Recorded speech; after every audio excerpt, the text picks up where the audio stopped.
আসসালামু আলাইকুম রহমতুল্লাহ। আজকে সকাল সকাল আসছি মুরগির বাচ্চাদেরকে নিয়ে ছাদে রোদ লাগানোর জন্য।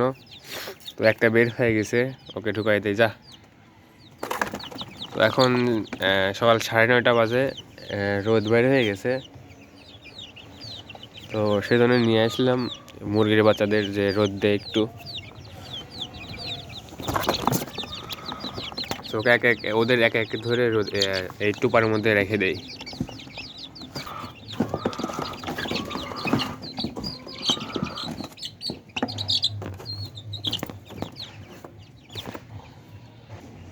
ওদের টুপার মধ্যে রেখে দিলাম, এখন ওদের খাইতে দিব। এই যে খাবার পাত্র ফাঁকা, একটু ফেলে দিই।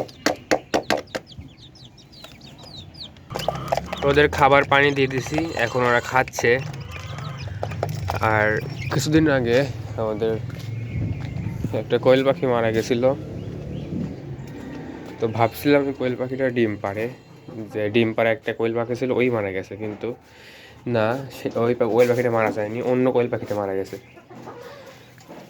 তো এই যে দেখছেন সাদা সাদা একটু এরই মতো সেম টু সেম আরেকটা পাখি ছিল, ও কিছুদিন আগে মারা গেছে। ভাবছিলাম যে ওই ডিম পারে, কিন্তু না, দেখি ও ডিম পারে না, এই ডিম পারে।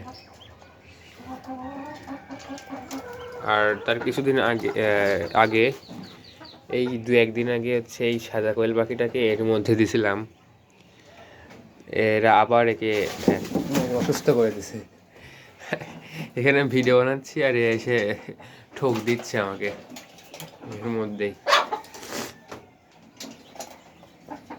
যেখানে আমাদের ঘুঘু পাখি, এই যে।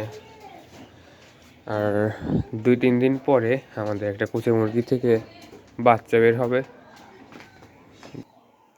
যে এইখান থেকে। আর 2 থেকে 3 দিন পরে বাচ্চা উঠবে। 8টা ডিম দিয়েছিলাম, তো দেখি এখন কয়টা উঠে। আর আমাদের আরও একটা কুচে মুরগি কুচে লাগছে, ওকে আজকে বসায় দিব 11টা ডিম দিয়ে। তো ওই মুরগিটাকে দেখাই।